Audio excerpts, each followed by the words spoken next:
Hello guys! Welcome back to my channel. It's me, Monica. For today's video, mag-unbox tayo ng ating laptop from Shopee. So this morning, dumating na yung package. In-order ko siya nung June 18. 18 ko ata siya in-order. And then na-ship siya nung 21 or 22. And then ngayon lang siya dumating, June 29. So, it's by J&T. So, alam niyo naman, may mga issues ngayon with J&T. Pero, malalaman natin ngayon kung safe ba ang order natin or safe ba ang items natin from Manila or from mga malalayong lugar. Kung safe ba siya with J&T Express. At, i-unbox natin yung laptop and quick specs na rin para sa inyo na gustong malaman ko ano yung specs ng laptop na binili ko at yung mga nagbabalak na bumili for their online class or online work from home. So, let's get started! Okay guys, nangawit yung kamay ko sa intro pa lang. So, ayan, kumuha ko ng table at hawak pa rin yung phone. So, medyo shaky siya, so sorry. Pero, I'll try not to shake it as much as I can.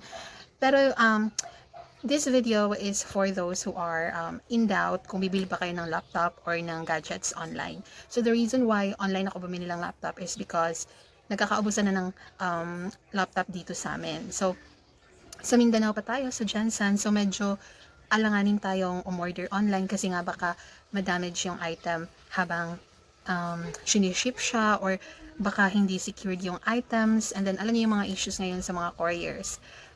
So, sabay-sabay natin i-check kung okay ba yung item na in-order natin. And I ordered from Acer Philippines official mall or official shop at Shopee.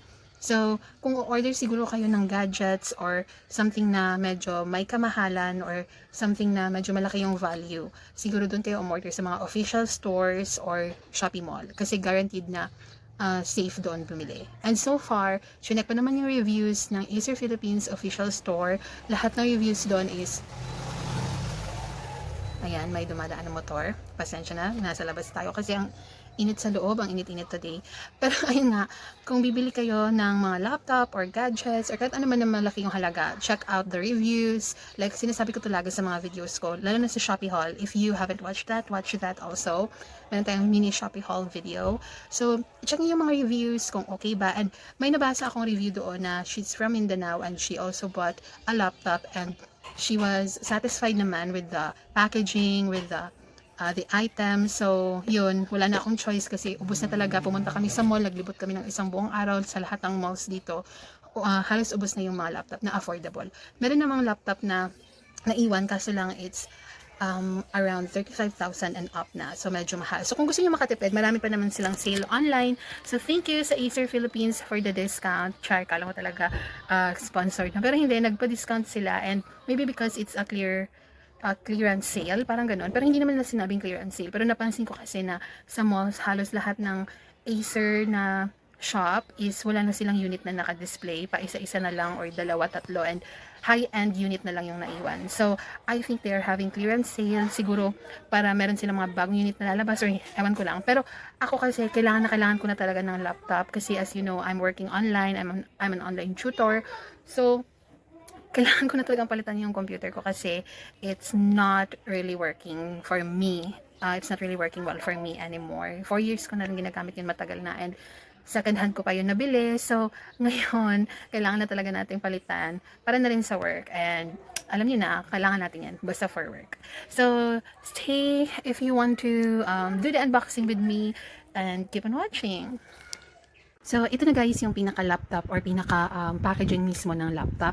Tinanggal ko na yung packaging ng J&T kasi marami na siya. And so far, ang galing ng pagka-pack nila kasi sealed talaga siya at saka maraming bubble wrap. So, parang 2 layer ata ng bubble wrap at may another layer pa siya ng parang carton.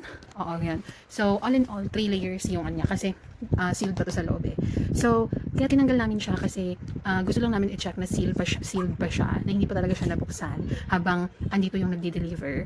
So, yun, binuksan namin yun and then tinapon na lang din namin kasi ang dumi niya talaga. Kasi siguro nahalo din siya sa ibang packages at nalagay siya kung saan-saan. So, ito na yung pinaka-best angle na kaya kong i-record, guys. Hawak-hawak ko lang yung phone, so medyo mahirap siya. Pero, tatry kong hindi masyadong i-shake yung phone. So, pagkabukas mo ng first na packaging is yung makikita mo agad itong bag. So, nakapatong lang siya ng ganyan dyan. I think okay din naman yun kasi para hindi din siya, para ma-protect yung laptop sa loob. So, ito yung Acer bag na binigay nila. Actually, tinanong ko talaga yung Acer kung may free bag ba sila. Teka lang, buksan ko lang Ayan, so tinanggal ko lang siya sa cellophane. So, ito na yung bag niya. Gusto ko tong bag kasi, all black lang siya. Kasi meron akong nakita na Acer bag na may parang neon green na accent. So, ito gusto ko siya kasi plain bag lang talaga siya. Pwede mo siyang gamitin. Kung hindi man as a laptop bag, maybe for other stuff. Maybe for baby stuff. Siguro diaper ni Ryan. Lalagay ko dito pag aalis kami or mga damit niya. Pero maganda siya ha, ang kapal-kapal niya. So, buksan natin. Ayan, so binuksan ko lang yung zipper. Ayan yung pinakaloob niya. At grabe, ang kapal talaga ng foam niya, guys. Dito sa likuran, sa back part, tsaka kahit dito sa front, may foam siya.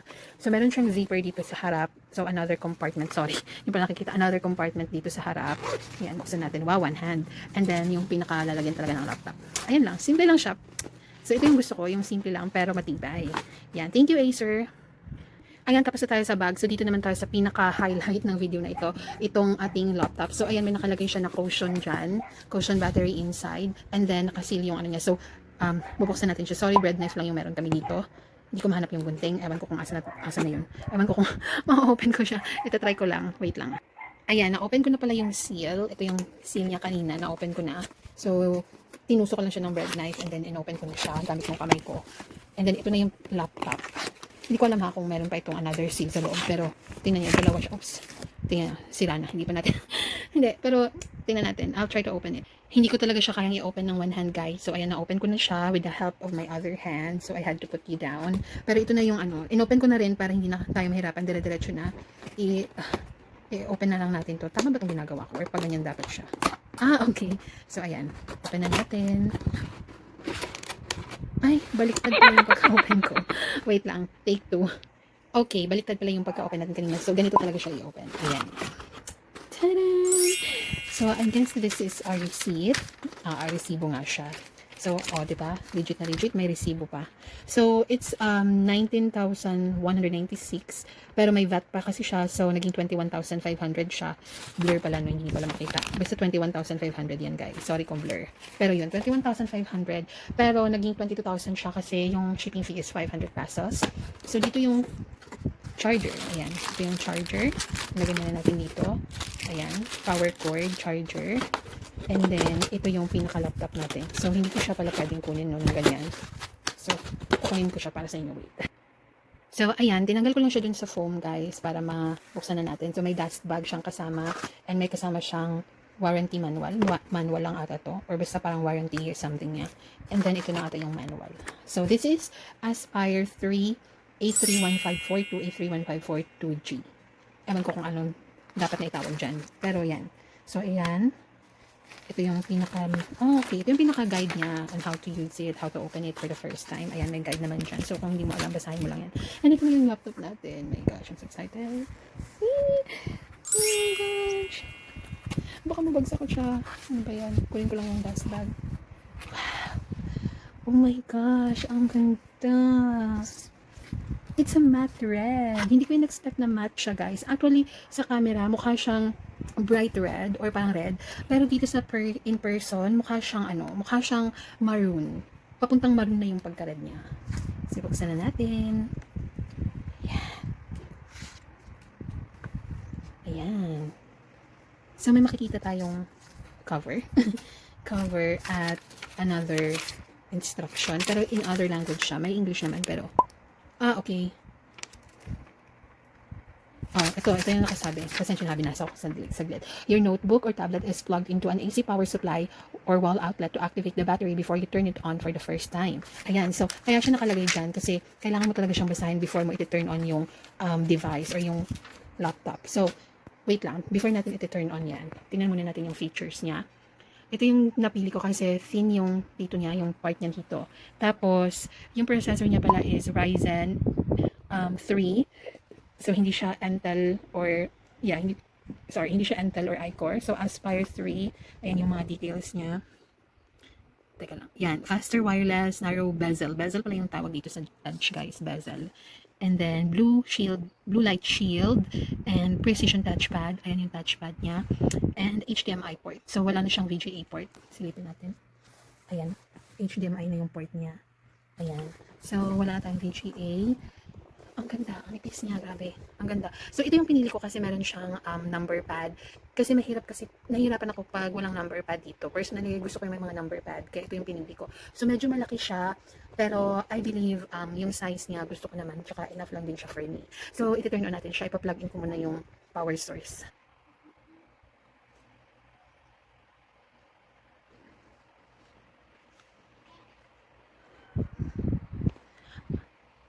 Ayan, so na-plug in na natin yung charger. Tapos, antay na lang natin siya mag-load. Hindi ko in-expect na ganito yung parang finish niya. Parang matte siya na. Kasi may nakita ko dun sa sa isang store. Akala ko same lang sila. Pero Intel kasi yung processor nun. Yung rough siya na type. Yung yung surface niya parang rough. Ito smooth siya. So mas gusto ko to. Kasi nung nakita ko yon yung parang rough, parang naisip ko baka ganito din yung sa Shopee or baka same lang. So ayoko sana ng ganun, pero dahil wala na akong choice, parang sa isip ko okay lang kung ganun. Pero na-surprise ako kasi hindi pala siya rough. Soft pala siya. At saka although maliit lang naman yung number pad niya compared sa mga malalaki talagang laptop. Kasi meron akong nakita na HP na ang lapad-lapad talaga nung niya. Mahilig ako sa malalapad. Pero hindi para sa akin kasi mas madali para sa akin yung malapad yung keypad, malapad yung number pad. Pero okay lang naman yung size niya. At saka madali lang din siyang i-turn on. Dito lang yung turn on button niya. Ayan, just a moment daw. Antayin lang natin. Tsaka, mas gusto ko sana yung may backlight yung keypad or yung keyboard. Pero okay lang naman kung wala, di ba? Choosy pa ba tayo? Pero, ayan, so far satisfied naman ako sa nabili kong unit. Pero meron lang akong question kasi to be honest ha, itong charger niya, ito yung charger niya. Hindi siya, wala nakalagay na Acer eh. Iba yung nakalagay na name. So, I assume hindi talaga siya original charger. Pero, ito, Acer charger ito ng sister ko. Wait, pakita ko lang ha. May nakalagay dyan, Acer, ayan, Acer. Okay, so, ayan na, nag-on na siya. Anyway, minor lang naman yung sa charger as long as mag-work siya. So, next is, let's start with region. Is this right? So, isa-set up ko lang. Ayan, I think, let's go with Philippines. Ayan. So, ayan, since ganyan yung intro niya, pagkabukas pa lang natin, so we're sure na hindi pa siya gamit. Kasi hindi pa nga siya na-set up. So, ito, is this the right keyboard layout? If you also use another keyboard layout, you can add the next. That next. So, I think US na lang yung piliin natin. Kasi standard yun, di ba? Want to add a second keyboard layout? Skip ko na lang yan. Hindi pa kasi ako sure. Ayan, it's loading. Let's connect it to a network. So, ito. So, in online teaching, LAN talaga yung ginagamit namin. Pero right now, for the setup, ito na lang muna. Ano nga yung password namin? So, ayan, connected na siya sa ating network. So, let's click next. Now, we have some important setup to do. Ipinapakita ko lang sa inyo guys para alam nyo na talagang bago siya, hindi siya gamit, brand new, at working naman siya. Kasi diba, yun yung mga concerns natin when we buy online is kung okay ba yung laptop or okay ba yung unit, kung original ba or kung safe ba. I mean, safe ba siya sa shipping, kung intact ba siya, okay ba yung pagkakapack, yung mga concerns, para sa akin na, yun yung mga concerns na iniisip ko pag bumibili online. So ngayon, yung concern ko lang naman is itong charger. We'll ask Acer Philippines about it, pero I think that's why it's on sale. Pero I don't know, I'm not sure, hindi kasi na-mention doon, or hindi ko nabasa sa description, pero babalikan ko na lang baka na-mention doon, hindi ko lang kita, or hindi ko binasa ng maayos. Pero yan, so far, working well naman yung unit natin, and ang ganda talaga. Ayan. Waiting for it to load. Okay guys, while waiting for it to load, just a quick overview of Ryzen or AMD processors. So, before ko to binili, I was thinking of buying an Intel iCore 5 or iCore 6 na laptop kasi medyo yung price range noon medyo parehas lang ito. But actually, mas mura pa rin talaga ito. Pero like, hindi masyado malaki yung difference. Pero narinig ko na yung AMD processors are much cheaper kung mag-upgrade ka. So for example, kung gusto mo siyang i-upgrade, for example, this is Ryzen 3.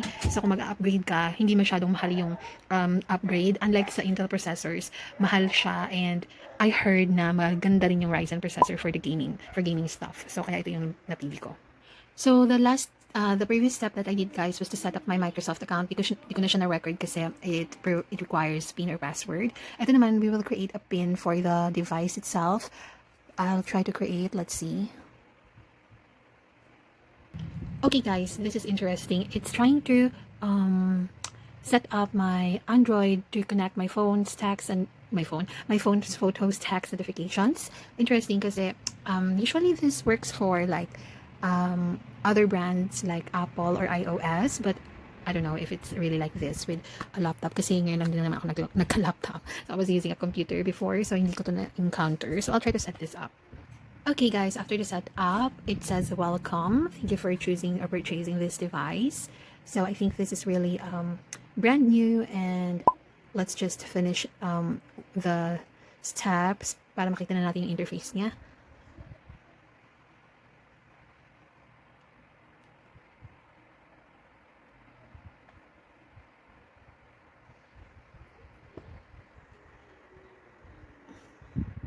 Alright guys, finally tapos na yung setup niya, and as you can see, it's connected to a Wi-Fi already. So may mga na-display na siyang mga updates from the browser. Welcome to a new version of Windows. So meron siyang Microsoft account problem, so maybe I'll fix it later. And ayan, so ayan yung pinaka-interface niya. Ang ganda.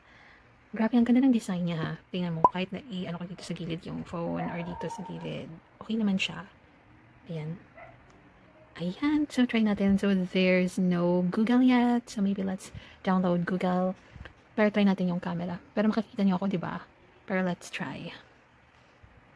Okay guys, so ayan yung camera. Kita niyo naman ako. Phone yung gamit ko today sa pag-film ng video na to.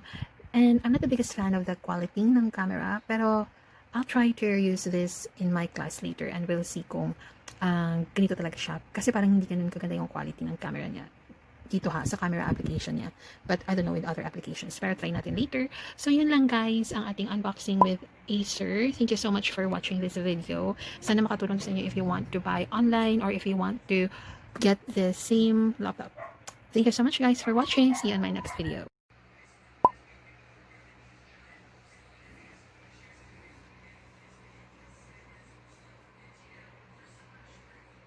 So, yun lang guys ang ating unboxing ng laptop, Acer Aspire 3. Thank you again so much sa Acer Philippines and Shopee and also J&T for the nice packaging and for shipping my item safely. Thank you so much guys also for watching this video. See you on our next one. Bye!